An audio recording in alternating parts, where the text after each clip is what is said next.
Ang bagong panganak na sanggol o neonatal. Alam nyo ba na maraming kailangang pagdaanan ang bagong silang na sanggol na nakatutulong sa kanyang kalusugan? Una sa lahat, pagkalabas pa lamang ng sanggol sa kanyang sinapupunan ay ginagawa ng tinatawag na unang yakap o essential intrapartum and newborn care. Ito ay binubuo ng mga sumusunod. Una ay ang pagtutuyo agad sa bata upang maiwasan ang pagbaba ng kanyang temperature. Katapos nito ay ginagawa naman ang tinatawag na skin-to-skin contact na kung saan ay maaari ng umpisahang pasusuhin ng ina ang sanggol o breastfeeding sa loob ng 1 oras pagkalabas ng sanggol sa sinapupunan. Makakatulong din ang breastfeeding para maiwasan ang dehydration sa sanggol. At alam nyo ba na ang tawag sa unang gatas ng ina ay colostrum?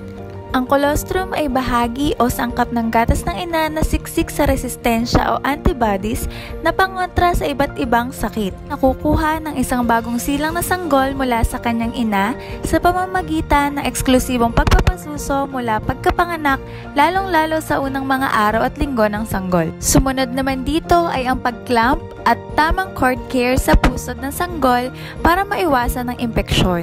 Ang huling hakbang naman ay tinatawag na rooming in ng ina at ng sanggol kung saan maaaring tuloy-tuloy na magpasusong ina sa kanyang sanggol.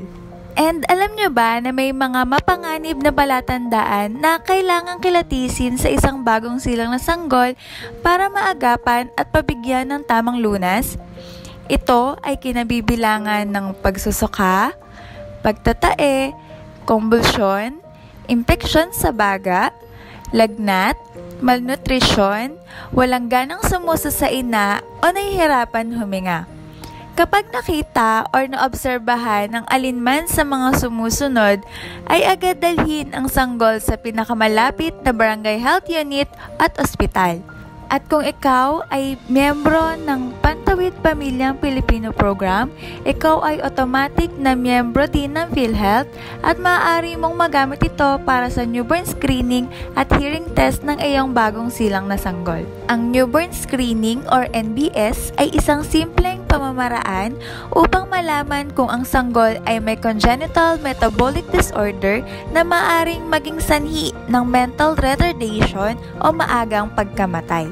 Importanteng may alam sa tamang pag-aalaga ng bagong silang na sanggol upang siya ay maging malusog at makaiwas sa anumang kondisyong medikal na pipigil sa kanyang paglaki. Kalusugan ng sanggol ay mahalaga kasing halaga ng kalusugan ng isang ina.